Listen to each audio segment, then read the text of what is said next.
Chet Holmgren, and I'm down to dunk. This is AJ Mitchell, and I'm down to dunk. This is Alex Crusoe, and I'm down to dunk. It's like baby bottle pop. Yeah. Mm-hmm. This is Adam Flagler, and I'm down to dunk. Hey, it's Isaiah Hartenstein, and I'm down to dunk. This is Cason Wallace, and I'm down to dunk. I can't spell Lucas. Hey, how do you spell Lucas? How do you spell Lucas? This is Lou Dort, and I'm down to Dort. This is Nikola Topic, and I'm down to dunk. This is Dylan Jones, and I'm down to dunk. This is Isaiah Joe, and I'm down to dunk. And there's probably like 50 to 75 Beanie Babies. Give me like your top 3 Pokemon. Brother, I can't even name. This is Jay Will, and I'm down to dunk. Sometimes the way his brain works is it leaves a lot to be desired. This is Kenrich Williams, and I'm down to dunk. Charmander. Charmander. Or you're more of a Charmeleon guy. Charmeleon. This is Shake Gilgeous-Alexander, and I'm down to dunk. Schlecht. You know what it Fleshed? means? Yeah. That means like bad. It means bad. Yeah. Yeah, that's me. Well, it was a good interview, so it wasn't bad. J-Dub, year 3, and I'm down to dunk for the 3rd time. Thank you. Welcome to Down to Dunk, the Wednesday pod, recording on a Tuesday night. I'm your host for the 4th podcast in a row because Andrew's still not back, but he will be back for the Fry Pod. I'm Al Baby Cakes, and joining me tonight, friend of the show, friend of the pod. I would say honorary. How many guys do we have? Honorary 7th member of Down to Dunk, Mr. Rylan Stiles from the Locked On Thunder podcast. Rylan, thank you so much for being here tonight. Thanks for having me. I'm glad I'm in the playoff rotation here in the top 7, top 8 of the pod. Yeah, for sure. Yeah, I mean we've had a nice little. We should count up how many appearances you've had because I feel like you would. Now I don't know if you'll come close to the Ham Man because the Ham Man he did the Wednesday pod for a long time. But you could catch him one day. Yeah, I mean I think I'm on pace. I think since we started collabing last year, we've had quite a few. Now, I brought Rylan on because I didn't want to complain about having to do a 4th podcast in a row. And Rylan has to do this apparently 6 podcasts every week. And I find that terrifying. Also, the majority of those are solo pods, correct? Yes, correct. Which behind being buried alive, I think number 2 would be having to do a solo pod. Are there ever any moments, Rylan, where like right now, we haven't had a game since Sunday. You know, me and Michele, if you want to go listen to about the Bucks and Pistons game, very fun games. We talked about that on the Monday show. Do you ever like just go into a pod, just nothing planned? You're just vibing? Yeah, there's a lot of times in the off season because we stay 5 days a week until August. Oh man. What? So, yeah, 5 days a week until August. And then during August, you can go down to 3 times a week.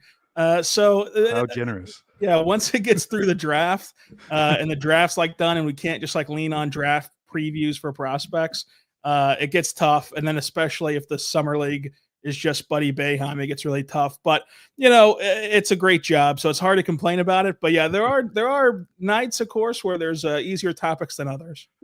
So you are probably one of the people who like loves when there's like a World Cup of basketball in August, yes, or like Olympics, like literally any basketball related thing in August is gold to you. Yes, it's gold. I love whenever they have plenty of players from all over. That way they all play in it. The World Cup is just, it's a gold mine. Whenever you get summer basketball to not have to like for the 6th time play the hits of who's going to be the 5th starter, fellas? I mean, who's going to make the cut? There's a 20-man roster and only 18 can make it. So not having to do that is a lot of fun whenever there is like summertime basketball. Yeah, the best version of that was that year where there were like 4 guys and theoretically only 2 could make it. It was like Teo. I forget who the other 3 were. And there was a Leaf Derek Favors. Wasn't Derek Favors one? Yeah, and in one fell swoop, Presti just trades all of them. Yeah, that one was anticlimactic. They got Harkless for a second. It was a lot, but it was fun to have our roster projections because on the surface level that's a good topic, but if you're really in the weeds, it didn't mean anything. Yeah, Presti just erased weeks of critical podcasting for us in the summer. Yeah, that's why I love whenever they sign like 20 guys because then it's like, oh, we can just have a whole 30-minute show on who's on the team. These are the names, who's going to get cut, what are the pathways to getting cut. So like I really enjoy that. I hate whenever they just go into a summer and have the bare minimum roster. So I do like covering the team specifically in Oklahoma City for that reason, because Sam always uses all of his resources. Well, that kind of alludes to something we're going to talk about a little later, which is we're going to kind of review OKC's current pick stash and kind of have a little game where we're going to try to assess the value of those. But first, we do have a game. If you're listening to this on Wednesday morning, we do have a game tonight on Wednesday night against the Philadelphia 76ers. Now, the Sixers are sitting Tyrese Maxey, Kyle Lowry, Paul George, Lonnie Walker IV, Andre Drummond, Adam Bona, Yabusele's questionable, Kelly Oubre Jr. is doubtful. Okay, that's for the Sixers. And then for the Thunder, unless there's been any updates to this, Shea is going to be out for rest. Lou Dort out, hip. J-Dub out, hip. Isaiah Hartenstein, questionable with a back, and Cason Wallace, questionable with a shoulder. Now, my question for you, Rylan, because we're about to talk about some of these picks, are they trying to throw this game? Is this a tank war? Are we getting some nostalgia for those halcyon days of the 2020-21 season, 21-22? Are we getting one of those tomorrow night? Oh, we're gonna have a game just like that. It's gonna be great to get back in the time machine and experience what life used to be like just a few short years ago, and even have some familiar faces. I mean, Jared Butler will be balling out in the Paycom Center again. Alex Reese is still in the league, and he's he scored his first points this year for the Thunder after being a bartender. Now he's going to play against the Thunder all in 1 year.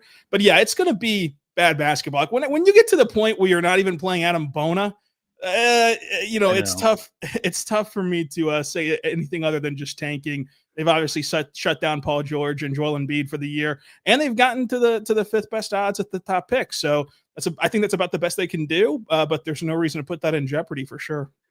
Yeah, I was locked in to the Sixers Rockets game on Monday night because Quentin Grimes was going off. He ends up scoring career high, I think 46 points, 8 threes. And the way they lost that game, they were so good. Like, they should have won that game. The only way they could have lost that game was like a comedy of errors, one of which was Quentin Grimes just throwing the ball to a Rockets player towards the end of that, like in the final seconds. So they lose that game, which was crushing, because if they had won that, then like they're starting to create a little bit of distance with them and the Nets. Maybe they would end up in that 6th spot, which I feel like for Thunder fans, that would be ideal, because that means just one team has to jump them. We're better than 50-50 odds, but they didn't. And now we come into this potential tank war tomorrow night, which, everyone talks about how spoiled OKC is because, they're on pace to win, 65 games or whatever. They have all these future picks, and thing no one's bringing up, still get to have a tank war, still get to enjoy a tank war, which I thought those days were done. And now we get them again, and let's see what we can get out of it. Yeah, you still get to enjoy like the both sides of the coin and some Mickey Mouse March basketball. I mean, who's going to have the big game tomorrow is a $1 million question, because there's only a few suitors, and the rest would be completely unlikely. But somebody has to score, as this pod famously coined. I mean, one thing that actually is kind of interesting that makes this game somewhat unique is, as of now, Chet is playing in this game against the Sixers. And we've never really seen that. Like, have we ever seen a game featuring Chet without both SGA and J-Dub? Has that ever happened? I mean, he played all 82 last year, and I don't remember them overlapping as being out. J-Dub and Shea overlapping as being out. So I don't think it has. Isaiah Hartenstein's questionable. So like, if you can get Hartenstein on the court tomorrow, and you get the double bigs, and if you can get Cason on the court tomorrow who's questionable, and you can go Cason, Wiggins, Chet, and Ihart, it'd be a fun zombie Thunder lineup to throw out there. But the fun lineups would shortly end once you have to play Dylan Jones in them. So yeah, I don't think we've seen it before, though, which could be an interesting wrinkle to have Chet out there just by himself.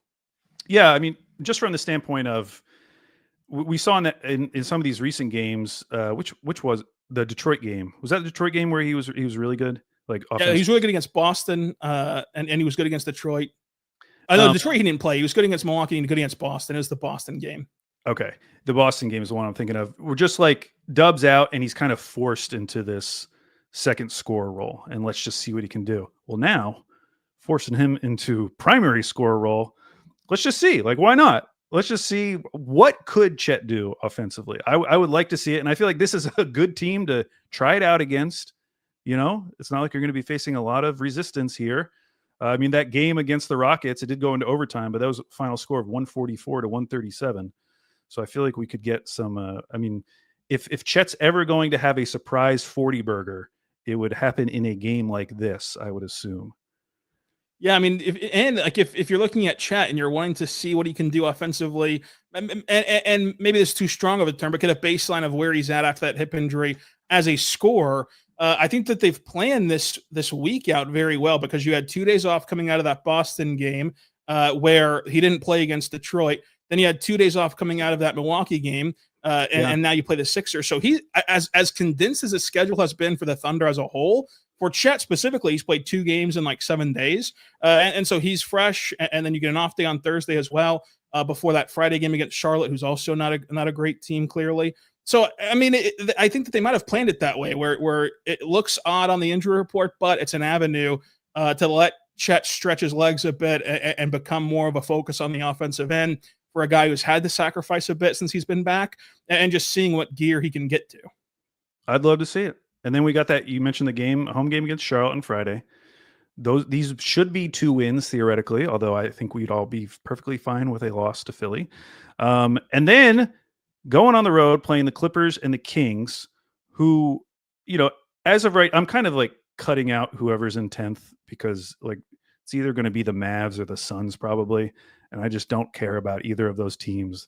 They're both very bad. Although I will say Anthony Davis is apparently ramping back up.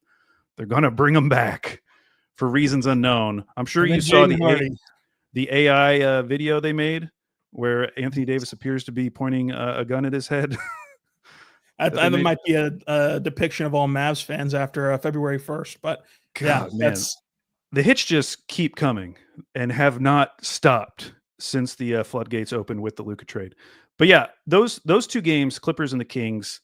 You have any thoughts on a potential first round matchup? Like maybe who you just like to see aesthetically, you know, what you would enjoy just as a basketball fan versus like, you know, what you think would give the Thunder a good test or you would like to see how they handled one team versus another. Yeah, I think in terms of test and just seeing it as a basketball fan would be the Clippers, just because of the Ty Lue effect and that coaching staff. Like, you give them a 7-game series to try to digest what the Thunder are doing and how Ty Lue's so great at adjustments game to game, and then how Mark would adjust to those adjustments game to game, plus the idea of, you know, the Intuit Dome's new. I imagine they'll sell it out. I imagine the fan wall will be an intense environment without the risk of losing that series. I don't think anyone in the world would pick the Thunder to lose that series. So I think that of the teams available, I could see the Clippers giving both the biggest test on the court and also off the court as well with the chess matches. And then maybe they can show something that the Thunder need to tighten up or adjust to that can help them in later rounds. But I'd be very interested to see how a Clippers matchup would unfold. But I think that the easiest opponent for the Thunder, sans a run by the Mavs or Suns to get the 8th seed, would be the Kings. I think that the Kings don't really have a path to beat this Thunder team. I think it'd look a lot like that New Orleans series where maybe they can win one, because like technically New Orleans could have won game 1 whenever that prayer from CJ didn't go down, but ultimately past game 1 it was not a competitive series at all. It obviously the sweep makes it so, but the scoreboard as well in that series made it so. I think that the Kings would at best have one shot to win a game or even keep a game close against this Thunder team. So it depends what side of the coin if you want to see them tested or not. But aesthetically, I think it would be interesting to see this Clippers team go up against the Thunder. Yeah, the Kings, I mean, the one thing they would have going for them is they could score, which that New Orleans team was like really hamstrung. One, because Brandon Ingram was just like miserable in that series against Lou Dort, and also Zion was out. But like literally who would guard anyone on the Thunder? Like you'd basically be asking Keegan Murray to guard everyone. Just please do your best to guard everyone because Zach LaVine isn't the worst defender in the world, and maybe he would step up in a playoff situation. But like Malik Monk, DeMar DeRozan, Domantas Sabonis, I don't know. I just don't know how they would possibly match up with the Thunder. I could see that being a sweep, although their offensive firepower could get them a game.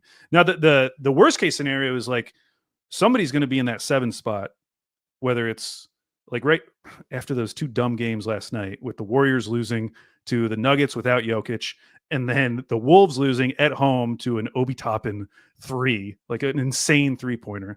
So those teams don't close the gap on the Lakers. And if the Wolves or the Warriors ended up in the 7th spot and lost that first game, that is like worst case scenario for the Thunder, because now it's like very serious right out of the gate, assuming that they win that second play-in game.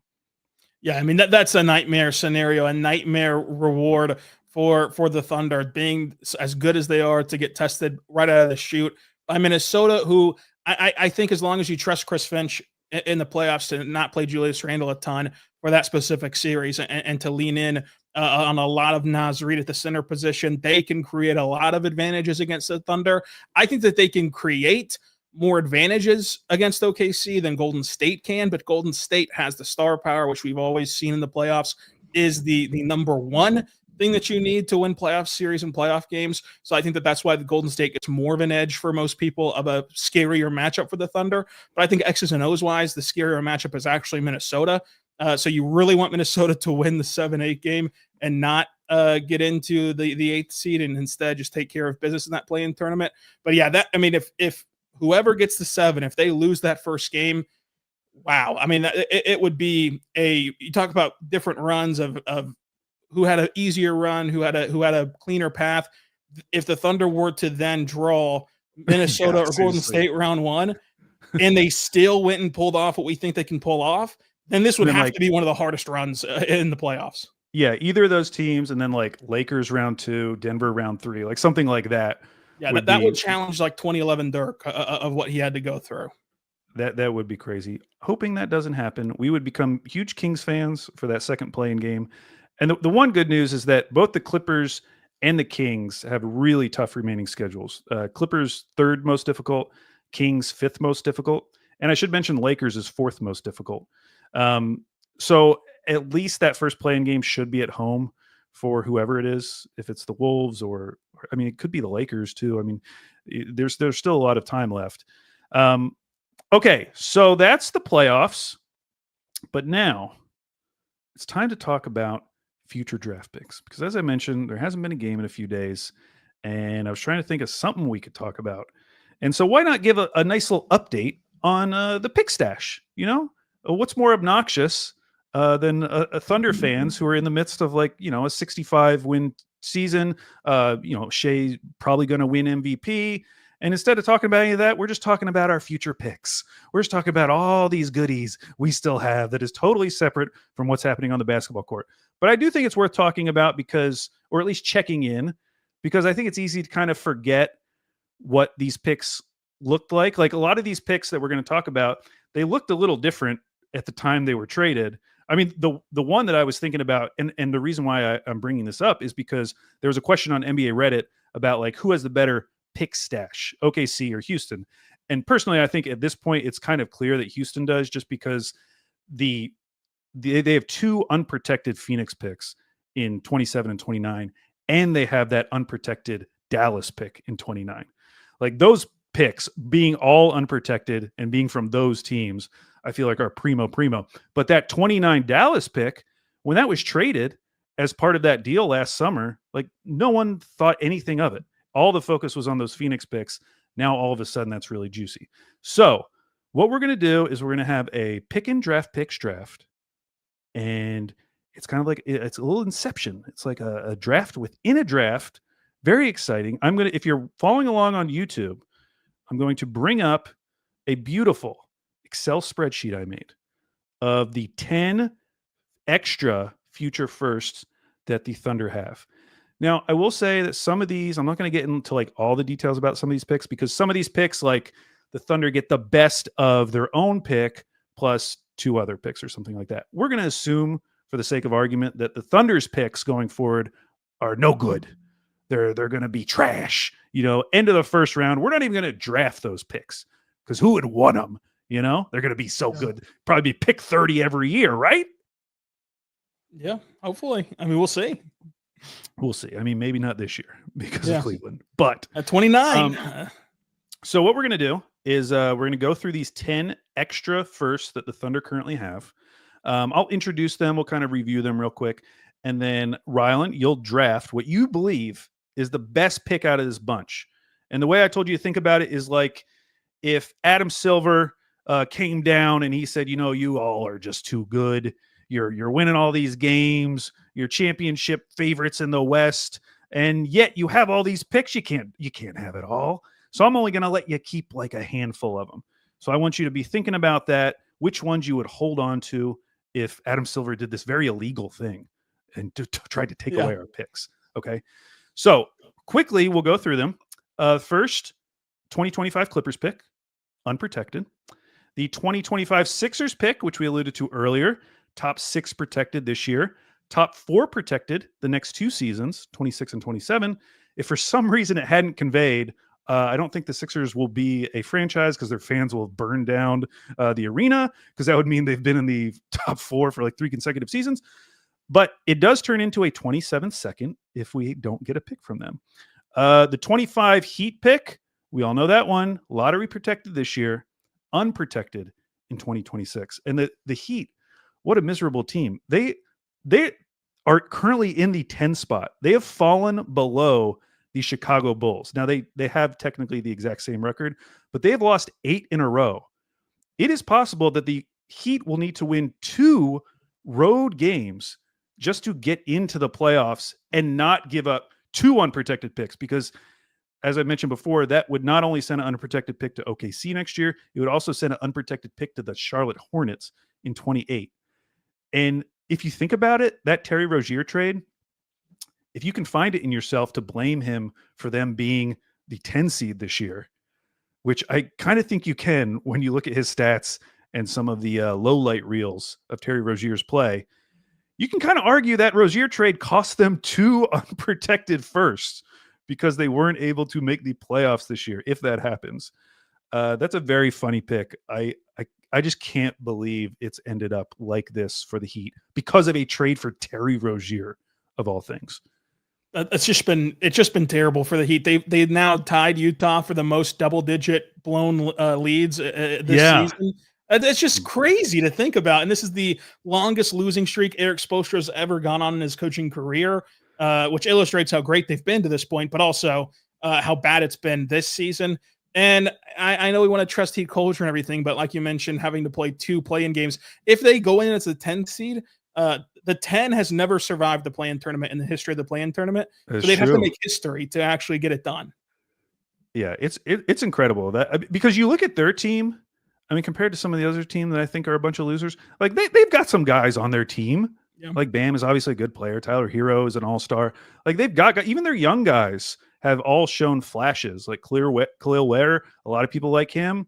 Jaime Jaquez, a lot of people liked him last year. Don't talk about as much anymore. Jovic, but like they have young guys that you theoretically could get excited about, and yet they have just been absolutely miserable. And it's so funny because that Jimmy Butler trade, I felt like was being presented as like, okay, once he's out of here, we're going to see like Spoelstra just concoct this like cauldron of random guys and they're going to go on a run because Jimmy Butler's out of the way. And it's been the exact opposite of that. A really miserable season for them. We also have the 26 Jazz pick. Now, I didn't even mention that it is available this year. I don't think they're going to fall out of the top 10. It's top 8 protected next season. And then the obligation is extinguished if it's not conveyed. So you don't even get a second. So they would have to be out of the top 8 by next season. So I would say right off the bat, if you're hoping for that, you're kind of rooting for Cooper Flagg to go to Utah because I don't really see the other scenario where that doesn't happen. The 26 Rockets pick, a pick I completely forgot about. This is like the last remnants of the Russell Westbrook trade. It is a top 4 protected pick next season, and then it turns into a 26 second if it's not conveyed. The 26 Clippers pick, juicy, unprotected. And then we start getting into the really far out ones. 27 Nuggets, which is top 5 protected, and 27, 28, and 29. So they cannot tank. They have no options because we'll get it eventually. That turns into a 29 second if it's not conveyed. 2 unprotected swaps. 127 with the Clippers, and then 128 with the Mavs, which we were not talking about that pick a year ago being anything. And then finally, a 29 Nuggets pick, which is top 5 protected, in 29 and 30. It will turn into a 20-30 second if it's not conveyed. So, Rylan, I'm giving you first pick in the Pickin Draft Picks draft. If Adam Silver starts stealing our picks, which one are you holding on to for dear life? Hopefully this doesn't necessitate a Anthony Bennett-like reaction from you, but first pick, a lot of pressure, but I'm going to go 2028 Dallas Mavericks unprotected picks. Whoa! I mean, just look at what's happened this year with it all falling apart. And you look at the trade for Luka, which is obviously terrible. Even the Quentin Grimes trade was obviously terrible. And sadly, Kyrie's hurt. He's not going to come back until the middle of next season, if he comes back at all, because he technically could opt out if he wanted to, but I don't think he will. But even so, if everything broke right for the Mavs next year, you're still built around Kyrie and AD, who by 2028, Lord knows what they'll be or where they're going to be. So I would feel the most upside and the most want to keep that pick in 2028 because it feels the both safest and highest reward. Like, it feels safe that the Thunder are going to need to execute that swap because they're going to be better than Dallas in 2028. Right. And it feels like, since it's unprotected, by 2028, Dallas could just be awful. Wow. I mean, that's a convincing argument. What would you want to see Dallas do this summer that would make you feel better? Like, are you hoping that they extend Kyrie this summer? Yeah, I'm hoping that Nico Harrison just doubles down on all of this. Like, extend Kyrie, keep AD happy, keep him in the city, and just really go in on this old team that's not good enough anyway. And by the time you get to 2028, we'll either be too old and run down or too upset to continue in this same predicament, and you just kind of benefit that way. So I'm kind of leaning on Nico being a guy that just can't admit when he's wrong, and I feel pretty good about that bet after all that he said following the Luka trade. Man, so I want to say one thing up front. I spent a lot of time on this Excel file, did not spend a lot of time actually thinking about which picks I would take. And now that I'm actually looking at it, it is kind of hard because you basically just have to like construct stories in your head of what you think could happen. Because I'll be honest, the two that I'm looking at right now are the 25 Sixers pick and the 25 Heat pick. And I think I'm going to go with the 25 Sixers pick. And the reason being is that, one, as of right now, I feel like it's like 50-50 that you're getting the 7th pick in the draft.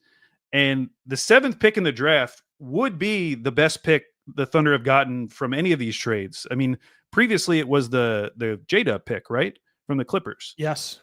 Pick 12. So pick 7 is nothing to sneeze at. I mean, obviously, like you mentioned, like the 28 Mavericks pick, that could be anything. That could be the number one pick in that draft. So could like the unprotected Clippers pick in 27, the unprotected Clippers pick in 26. But I kind of like again, it's like this safety thing. Like, I feel like I'm getting something out of that Sixers pick because even if it doesn't convey this year, I don't feel like their problems are solved just by adding a rookie. I mean, that team, when healthy, was terrible this year. And the story with Embiid is not great. It just continues to get worse. Now, Paul George, I do expect him to come back better. I mean, I'm assuming that all of these injuries are playing some role in him just like dropping off a cliff this year. But if that does continue and he continues to be that level of player next season, I don't think it's out of the question that we could see maybe not a repeat in terms of this bad, but I could see the Sixers being like a play-in team if things go poorly next season. Like if Embiid's, in and out of the lineup again, if Paul George isn't playing an all-star level, yes, Maxey will be good. They'll have Jared McCain back. That is a little scary. And they'll have, the 6th pick, whoever that's going to be. Although we usually don't think of, unless it's someone like Cooper Flagg, we usually don't think of like a rookie just coming in helping a team make it to the playoffs. So it doesn't feel great already, but I'm going to go with the 25 Sixers pick. Yeah, I can't fault you at all for taking that pick, and then you've sold me on your first selection very well. I also do want to say, as I filibuster for a little bit more time, that I've always been envious of your ability to create these Excel spreadsheets. This has been a long time trait of yours on Down to Dunk, and watching it on YouTube, I've always enjoyed how you can put them together, the crisp lines. It's not a strength of mine working on Excel or Google Sheets since I don't purchase the Microsoft suite, but I'm going to go with that Heat pick because it's unprotected. I think I'm banking on it being unprotected next year because I think that they're going to be another statistic where they are the 10th seed, they don't make it out of the play-in, and then they keep their pick. And then next year, what I foresee happening would be like Pat Riley is scorned from the Jimmy Butler experience. He's going to try really hard to land some big fish out there this summer. And I just think he's going to swing and miss again. He swung and missed for Dame, and they've had a history of not landing that elusive piece alongside Jimmy. Now they don't have Jimmy around anymore either. So I'm going to go with Miami because I think that next year it could look much of the same to this season, and next year's draft is really good. So I think that Miami would be my number 2. And this is really hard. This is really hard. No, I think that's a good pick. I mean, again, in this scenario, they'd be getting a lottery pick this season that they would add to the team. But now we're talking about a Heat team that's getting younger and younger. I mean, you always think of the Heat as like always being an older veteran team. And that would be a very young Heat team going into next season. And I don't know. I just haven't. You would need like a jump from Ware or whatever rookie they brought in to really feel good about them, because the teams below them, I mean, we just talked about the Sixers. We assume that they're going to be better next year. Brooklyn, it doesn't seem like they're really committed to being bad for a long time because there's already playing really hard every single night. I mean, just tonight, they only lost to the Celtics by 8 points. This has been an incredibly like ethical tanking run for the Brooklyn Nets. And if they got someone like Cooper Flagg, I would instantly like put them right up there with the Miami Heat. And then even a team like Toronto, adding Brandon Ingram, they bring everyone back. I don't think that's a good team, but I think that's a perfectly capable team that could make the play-in in the East. So I think it's a good pick. Those are the two I was going between.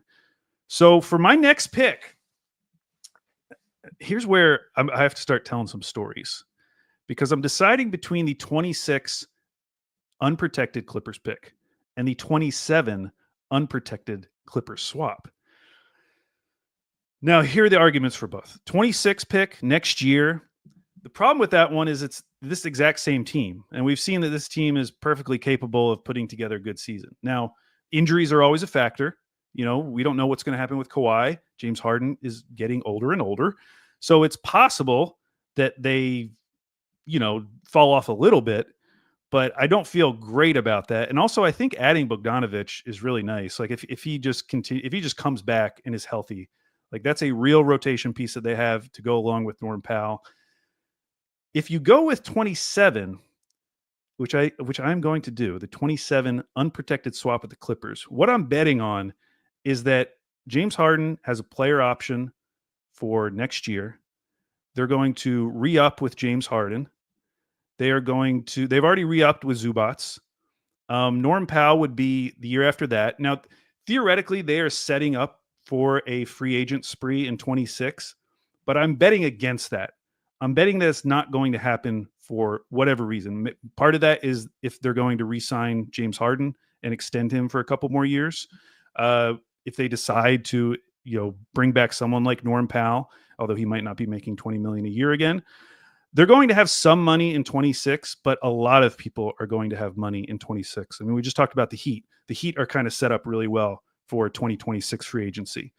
So I'm betting that the Clippers strike out and that it's basically this team, but just 2 years older. So I'm going to take the 2 years older Clippers versus the 1 year older Clippers. And I'm going with the unprotected swap in 27. Yeah, that's a really good argument for why you would delay this swap. I would say, looking at the Clippers and the West, like to make next year's pick very valuable for the Clippers, you'd have to project somebody to take a step up and keep pushing them down the totem pole. And I don't think Spurs, maybe. Yeah, it could be the Spurs. The Spurs could jump in there, but I still think that they'd be better than Sacramento and Dallas next year. What about my fighting Blazers? And I do like your fighting Blazers, and your fighting Blazers factored into my discussions with my front office about who to take right here. Really? Because I'm going to take the Utah Jazz 2026 top 8 protected pick. Wow. And Okay. here's why. I think that my good pal David Locke and his esteemed colleagues in Utah, they're gonna take this pick, shamelessly tanking this year. There's no ifs, ands, or buts about it. But can this rookie, even if it's not Cooper Flagg, which they have a good shot to get Cooper Flagg, and if they get Cooper Flagg, then this for sure is going to be a good pick. Yeah. But can this rookie, whoever it is, just make them the Blazers of next year's team, where now they're no longer like sitting every single guy that they have. Collier's been good. George has been good. Filipowski's been good. Add in a rookie, play Markkanen more. And then you get to this weird middle ground where, like, I'll take the bet that they're going to be similarly to what the Blazers are this year, where the Blazers, they're 11 in the draft lottery odds right now, tied for 10, however you want to look at it. They could jump up, but I'll take the coin flip chance that they don't jump up, and then you get still a really good pick in the lottery. And that 10, 11, 12 range is where you found J-Dub, and this is a very strong 26 draft. So surely they're not going to be this bad again next year, is kind of my line of thinking. That's a pretty good argument, because you look back at the Jazz the previous 2 seasons, like that's kind of the team they were. Now they eventually did like start trading away guys, and they were really bad. But the story of those 2 seasons was, oh my gosh, Will Hardy's such a good coach. Look what he's doing with these guys. They're playing above their heads, especially last year. Like in December, they were just insanely good. And so, yeah, I could see it, because from the Jazz's perspective, now we're entering year 4 of irrelevancy. And are they really committed? Because they haven't been committed. Like, this is the first year where they've really been committed. Are they really prepared to do that again? I don't feel like they are. And the fact that we've heard that in the last couple of years, like, they asked about Drew Holiday, they asked about Damian Lillard, like they were trying to get into these big deals for whatever reason, makes me think that they're going to be a one and done in terms of being like a hardcore tanking team. Yeah, and that's what's on my mind too, is that either A, they're going to get someone great like Cooper Flagg, and then it makes the argument strong, or B, if they get scorned by the lottery odds after doing this, I think Ryan Smith is going to be like, we're done doing this crap. Like, we're done tanking.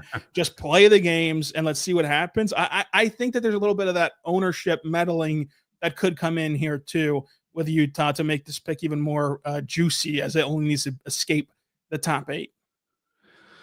Okay, so that brings me to my 3rd pick, and I think I might go.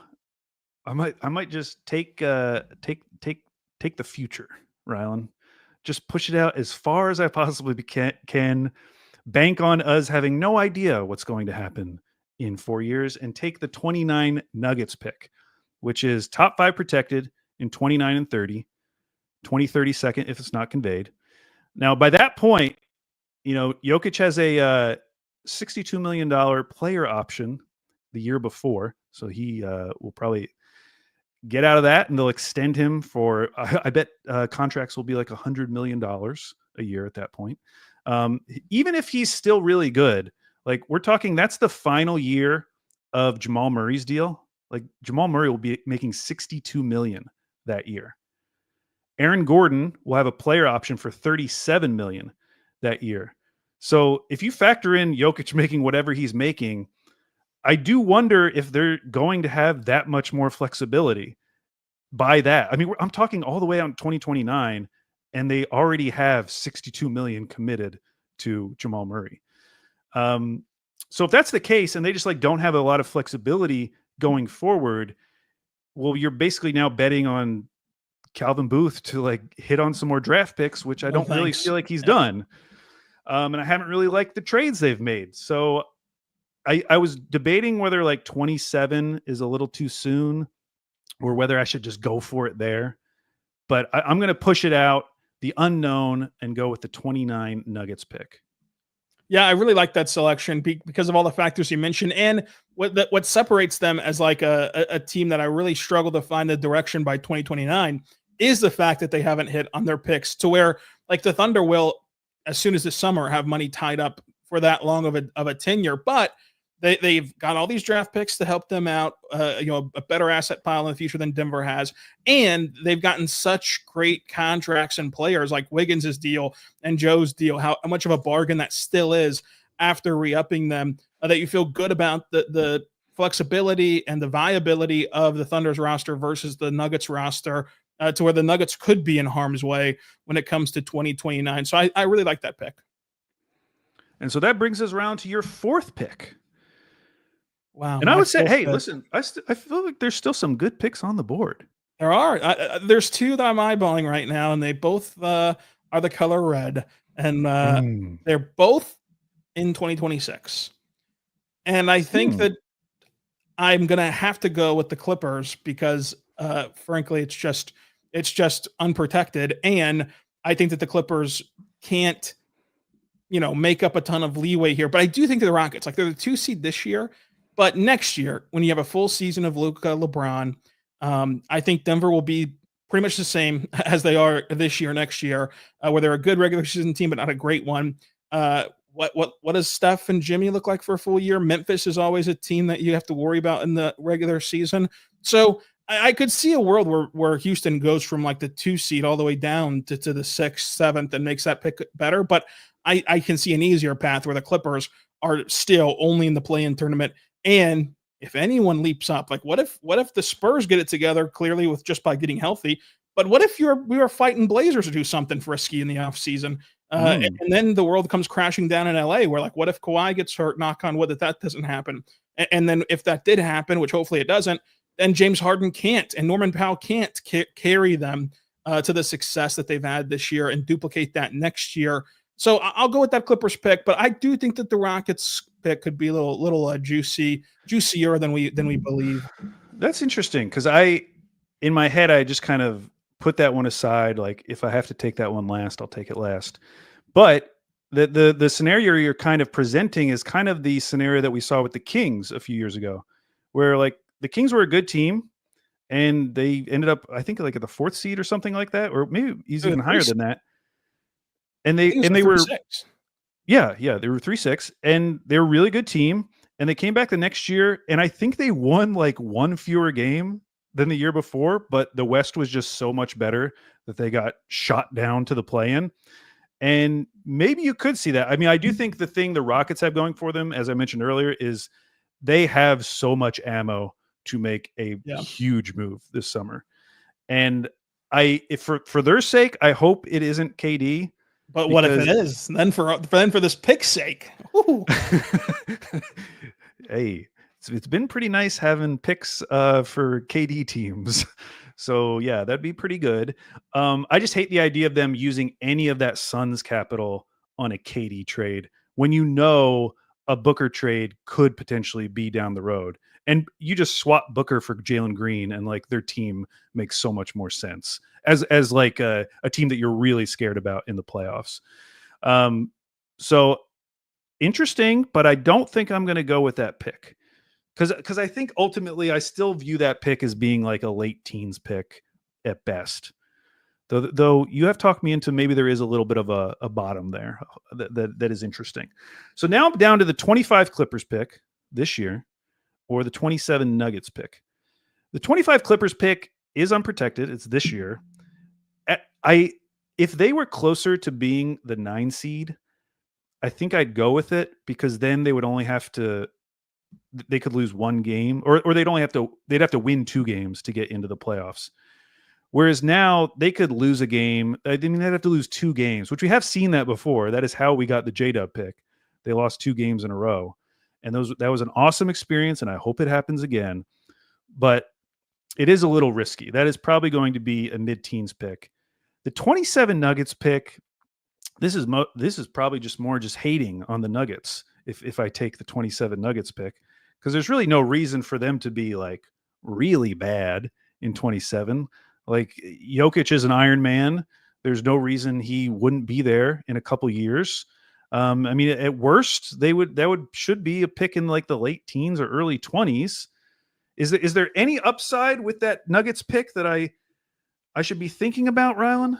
Yeah, I think so. I think that the way that Jokic has talked recently, even as they've been in the two line of the bracket, he's been talking about how they've reflected on other years where they've gone for the 1 seed and it wasn't more beneficial to them later on in the playoffs than what the 1 seed ended up bearing out. And we're seeing now like the Thunder's reward for the 1 seed for lapping the field could be the Warriors or the Wolves. The West is just so good that like really all you need to do is get home court advantage and then figure the rest out later. We just saw Dallas go on a run without home court advantage in any of the series. Like that's how talented the West is.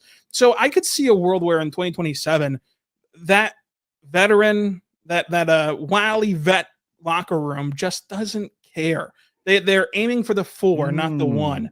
And they're just coasting. And like that's still, I mean, if you're a top 4 seed in the West, it's still not a great pick. But when you're deciding between the Rockets pick and this year's Clippers pick, it could juice up the value a little bit. So I have decided, and I think this is definitely the hate in me, but I'm going against everything I just said, and I'm going to take the 26 Rockets pick. Okay. You made a convincing case. Now, I do think, as I said, they're in a great position to make a big trade this year. But that seed of an idea you put in my head that maybe they have a Sacramento Kings-like year where they're still really good, but just the rest of the West gets even better. Utah. I shouldn't have led with Utah. The Spurs. Okay. Maybe the Mavs are better just because they're healthy. The fighting Blazers. You can kind of talk yourself into it. I think all of these picks don't have a ton of upside, but that's what I'll go with.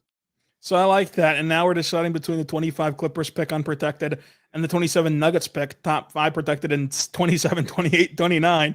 I'm gonna go with the Nuggets pick just because there's less certainty around it and it holds a higher ceiling. Whereas this Clippers pick, it's interesting to have it. It'll be interesting to see what they do with it, especially if they get that Sixers pick. Could they parlay them together? Could they, with a trade, could they extract value from a team who needs cost controlled talent by trading the Clippers pick, and whatever you bear out from that Clippers pick could then be more valuable than what the Nuggets pick ends up being. But ultimately, I'd rather just take the shot in the dark that like the Nuggets do, coast, or like something, just anything can happen in 2027, whereas we know what's happened already with this Clippers pick. And for as much as I like this draft class, the 18th pick in this draft is for this Thunder team specifically, and they're going to try to get as much value as they can for it. But it's like, okay, like I mean, Colin Murray Boyles could be there. That'd be a fun name. Danny Wolf could be there. That'd be a fun name. But like, now are you saying these are fun names just literally, or you like these players? Yeah, I like the players, and I think that they're fun names. Could you imagine the things that the O-Man could do with Danny Wolf or with Derek Queen, who's my favorite Thunder draft prospect? It'd be a lot. Really, of fun. He's your favorite prospect? I love Derek Queen. I think that Derek Queen would be able to play to the Thunder's identity, especially offensively, and just be a souped up version of J. Will. I mean, J. Will couldn't shoot the ball at all in college either. And then now in the NBA, we think of him as like shooting being one of his traits. Now that could just be a personal thing that J. Will has, but it also could be a Thunder developmental thing. And so I would like to see it. And like some of the concerns that you have with Queen, like his motor and his kind of just conditioning, frankly, I think can be stripped away a bit whenever you plop him in the NBA, only because in the NBA, no matter who gets drafted to, he's not going to play the role he's playing for Maryland, where he's having to do everything on the court. It's going to be smaller doses, and you'd imagine he can play better in those smaller doses. But yeah, I love Queen a whole lot, as we already did our draft preview on the Dream Team show with Andy Pods about Queen. But yeah, I mean, there's fun names in this draft, but it's not as exciting as what the future could hold in Denver. Yeah, and something I didn't think about that I should have and probably should have taken the Nuggets pick is that just because it's farther out, it has more value as a trade asset because you just have longer with You it. have longer to figure it out. Yeah, so you have longer to figure it out. You can make a trade in 26. You can make a trade at the 27 draft, which is so far away with that pick. So that's a good pick, and I will go with the 25 Clippers pick, which, hey, folks, I think is real juicy. Okay, don't listen to anything Rylan just said about it. It's real juicy. We're going to have Bird Night Part 2. Now, it's not going to be a bird knocking them out this year, but somebody will step up. Listen, 7-8, if it was right now, Wolves, Clippers, you could easily see the Wolves winning at home. Okay, so we took care of that. So now they're in the losers bracket against the Kings or the Mavs. And hey, one game. Kings fighting Kings. Stauskas. Yeah, you could see it. I mean, come on now.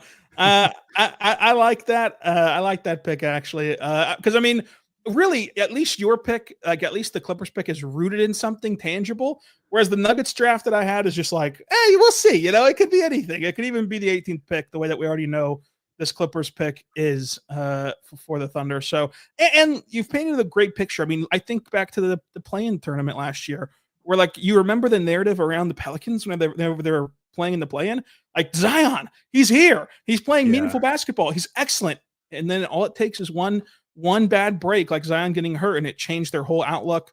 They still made the playoffs, but then you mentioned Paul George getting COVID. Like, I mean, without that, you don't have J-Dub. Like anything can still. I totally forgot about that.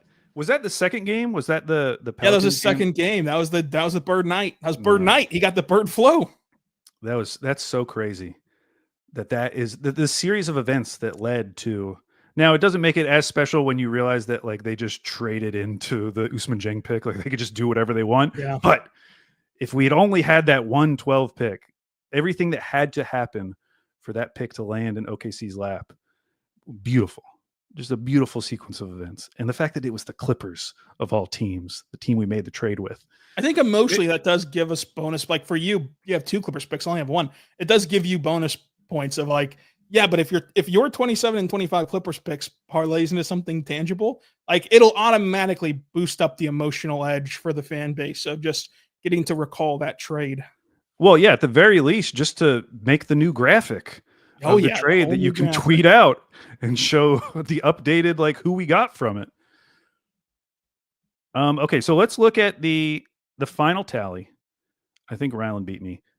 He took the 28 Mavs swap, 25 Heat pick, 26 Jazz pick, which I will say, of everything we said tonight, the most interesting pitch I heard was for that 26 Jazz pick. Because going into this, when I was just looking at them, very briefly, I wasn't even really thinking about it. I was like, they're terrible this year. But when you actually step back and think about it, it does make sense that they might be outside of the top 8 next year. It's possible. It's possible. And how cool would it be if the Thunder get like the 10th pick because they traded for Derek Favors? I mean, that's the best. The most low leverage 10th pick ever trade to get. I mean, obviously, like the Clippers pick is famous because like of the players involved, but it's so much cooler when you just stumble into some awesome pick because of some stupid trade. Like just being willing, like even that Heat pick, the fact that they like changed it. And because that would have conveyed, if you don't remember the story, that pick was originally lottery protected in 23, 24, and 25, and then it was going to be unprotected in 26. So they amended it so that it could only convey in 25 or 26. If they hadn't amended it, it would have conveyed in 23, which is when the Miami Heat took Jaime Jaquez. Now you could go back and say, well, the Thunder could have had Cam Whitmore, which he's like not a Thunder player at all. So I don't think they would have drafted Cam Whitmore, even though that would have been very fun. But that it would have been like a pick 18. And now there's at least the chance that it could be this unprotected season from hell for the Heat, season from hell part 2 for the Heat. And that's just very funny because it was such a nothing trade. I mean, I remember when I was trying to remember the sequence of events for that 25 Heat pick, like going back and reading the news articles about it, people were like, no one really had a take on it. It was more just like reporting it. Like even like the analysis articles were just like, yep, these teams are just mixing it up. Actually, all the focus was on the Heat are freeing up these 23 and 24 picks to trade. which they end up using both of them and didn't make a trade at all. Assuming they probably thought they were going to use them in like some big like Damian Lillard trade or something like that, but it never happened. I've gotten off track. Sorry. Rylan also took the 26 Clippers swap. Oh no, that's just a pick. And then the 27 Nuggets pick. I went with the 25 Sixers pick. I just feel like there's a lot of avenues where that could be cool. The 27 Clippers, the 26 Rockets, 25 Clippers, and 29 Nuggets, as far out as you can get. Now, last question for our draft, Rylan. If you're looking ahead, who are the teams that maybe their picks right now, if you traded for them, wouldn't seem like that valuable? You know, maybe you're trading for like their 2030 or 2031. Maybe you're flipping some of these picks. Is there any team out there that you're like, they might be a little desperate. Maybe they need like, maybe they're a capped out team and they just need some like young cost controlled guys right now, as we saw with the Nuggets. I mean, that's why the Nuggets made those trades. Is there any team like that? I mean, I'd have to investigate what the Bucks situation is because I don't think they even have picks to help the situation. But I mean, you're going to get picks unlocked at the start of the new league year. So I guess the Bucks would like that first unlocked pick that's going to happen at the turn of the league year would be one.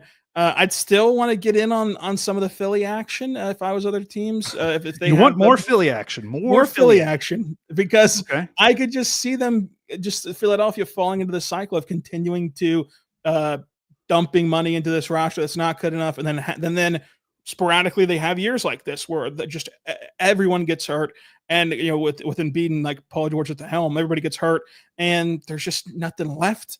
But that's kind of it. I mean, I would always want to bank on the Denver stuff, but we've already seen that their picks are owed to Oklahoma City already. Golden State did just give Jimmy Butler a massive contract at the trade deadline. That to me almost felt like, yeah, we know this is all over soon, so we don't really care. Let's just try our best to win another one with Steph, to where they've kind of put themselves in a compromised position a little bit, especially if they bring back Kuminga on a big deal.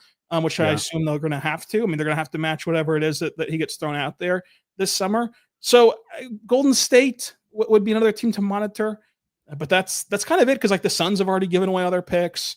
Like all the bad teams, like they've already been extrapolated. Maybe just go back to the well, just visit the Clippers once a year. Yeah. Say, hey, what's just unlocked? Why don't we trade for Bomber? The Kings is another good one from Grape Ape. The Kings would be interesting because that front office is so silly. Yeah, I feel like the Kings picks are just like universally valued. Yeah. And there's like a premium on I can't remember a time in my young life where they haven't been valued because the Kings have always been just terrible. Yeah, I'm looking at the Sixers situation. So they actually do owe one more first to Brooklyn in 27. So their earliest would be 29, which in 29, I think that's the last year of Embiid's current contract. He's making $69 million in 29. I would really want their like 28 swap, because that's Paul George's $56 million player option year, and you still have $64 million of Embiid and $43 million of Maxey.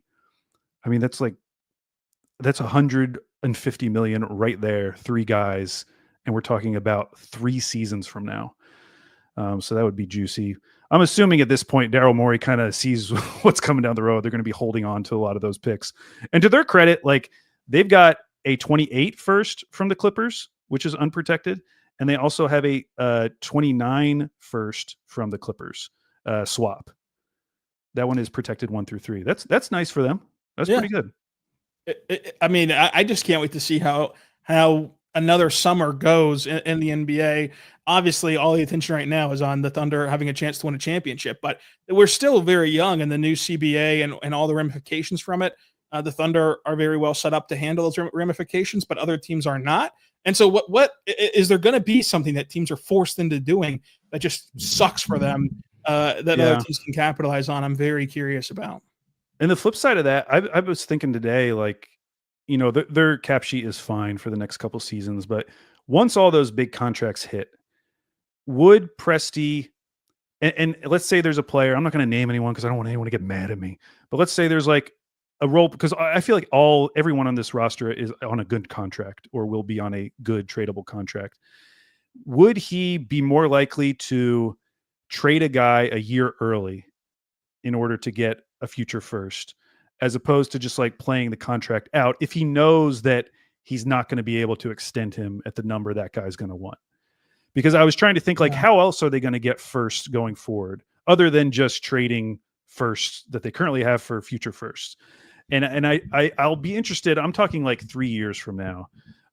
Will there be any deals like that where it might seem a little shocking to fans at the moment, but really it's because they know that they're not going to pay the guy and they'd rather get value for him right now? Yeah, I mean, I think that they're going to have to in 3 years from now. And I think that people talk about the Thunder all wrong, where it's like they're not going to have to trade Shade, Chet, or Jada. But to your point, like even though Wiggins is on a great deal, could you find an Aaron Wiggins again in the draft on a cost-controlled talent while trading him a year early and getting all of the value that comes with trading Wiggins with a year on the back end of a really cost-controlled contract? Like the fact that him and Joe are on such great deals, and other teams are going to be so strapped for, we need to improve the team, but we can't spend too much money. It makes them even more valuable. And then, like you're saying, like use these draft picks to backfill that loss of losing Wiggins or Joe or whoever, and then using that trade to fill in the backlog of the pick you just spent on the player to do so. It'll be very interesting to see how they manage all of that, but they've done a great job to put themselves in the best possible scenario to manage it. Whereas like Memphis is going to have to make even tougher decisions than Wiggins and Joe coming up here this summer. And so the Thunder have avoided that very nicely. Yeah, Wiggins is so crazy. His contract, I mean, he might, by the time we're talking like 3 seasons from now, he's making $7.9 million. Like it's crazy. Who knows where that will be on the draft slot, like for rookie scale deals? Because like I was looking right now, currently 7.9 is around what a 4th overall pick makes as their second year salary. So by the time, like 3 years from now, that might be like a lottery pick or something is already making what Wiggins is making. Like his deal might be too good to trade. Like it's just not, it ends up not even being worth it. And then you talk about like Lou, the reputation of Lou. Like if Lou has a great postseason or two before 3 years from now, which for the Thunder to reach their goals, he's going to have to. And you have Kaysen waiting in the wings, so you already trust. Like they just played a game against Milwaukee where they didn't have J-Dub or Lou, and they were able to still play great defense because you can just so easily slot Kaysen into the Lou spot and slide Caruso into the Dub spot because Caruso's a rangy defender, Caruso a point of attack guy, to where you can then save money that way while not sacrificing on the court product, where then saving money wouldn't be a negative connotation because your on the court product is still so good. So yeah, I mean, there's just so many options, and you have such smart regime that it's more so fascinating and interesting than like worrisome to me. Right. Yeah. It's not really scary. Yeah. It's more just like, what are they going to do? Because they're probably going to make a smart move regardless of what they do. And they're not, I just can't imagine them getting in a situation where they're like caught flat-footed and a guy like just gets all the way into unrestricted free agency and they lose him for nothing. Like I just can't see that happening. Even though it has happened in the past. Yes, I know Kevin Durant did leave as an unrestricted free agent. You don't have to remind me. Yeah, but that's like a little different, I think, though. Of like that is a little different. Even if you replayed that season today and you were told by Kevin himself at the end of the year, no matter what, I'm going to go to Golden State, I still think you play it out and like try to win a championship. And like, okay, you lost him for nothing, but you had what would you say, Alex, that was a top 2 chance to win a championship in this franchise's history so far? Like you just try to win a championship. Yeah. And if you win a championship and he still leaves for nothing, it's way different than the result that actually happened for KD and for this city. But like, what trade would you have made in hindsight of KD to avoid losing him for quote unquote nothing that would have in any way positioned you better than you ended up being positioned anyway for still getting Paul George, who was 3rd in MVP voting, and then parlaying that into what they have today? So I still think that you just hold on to that opportunity to go win a championship, even if you risk losing them for nothing. But it's these players that we're discussing right now where you don't want to lose for nothing because it's in a way harder to to make up that ground of cost controlled contributors. Whereas like if you knew you were going to lose KD, there is no replacing a KD. So like it doesn't really matter how you lose him. So it would be fascinating. And I think that we might like learn in 3 years or 4 years, like how we have these Sam Presti talking points of what did we say all that season? Like, oh, Giddey's going to come up on his restricted free agency year, and Sam never lets guys hit restricted free agency. Like maybe in 3 or 4 years from now, we've seen a new pattern of Sam never lets guys hit the last year of their deal. He either extends them or he trades them or whatever. Like I think that it'll be very fascinating to see the pattern that develops from this new CBA for sure. Yeah, or like maybe he does let guys go to restricted free agency because no one has any money. Yeah, I mean that would be another one. Well, Rylan, thank you so much for joining the Wednesday pod. It was a lovely chat with you, and we made it the full hour. I was worried. I didn't know how long this would take because it was only 10 picks. I was worried it would only take like 10 minutes, but we made it all the way to an hour, so I really appreciate it. Go ahead and plug, just in case anyone doesn't know about your podcast, please plug your podcast so everyone knows where they can find you. I appreciate that. It's always fun podcasting with you and obviously taking in all of your work with Dream Team and Slam and Jam. But you can find me Locked On Thunder and Thunder on SI.com. But yeah, it's just a blast every time I get to be in the Down to Dunk universe. And here's the deal, because I know this from personal experience. You sign up for Down to Dunk, you start following us on YouTube. Guess what? It's going to start recommending you some Locked On Thunder. That's what happened to me. I start seeing Rylan's face popping up on my YouTube screen. So there you go. Sorry about that. I do have a face for radio, so the YouTube element has been a back and forth with Locked On, but we're here. All right. Well, thank you so much, everyone. Andrew will be back. Andy Pods, the return. He will be back on Friday. Normal Fry Pod, as far as I know. Normal Slam and Jam. We're talking about 2 weeks of the Spurs. Boy, it's been fun. So until then, thanks for joining us, and we'll talk to you later.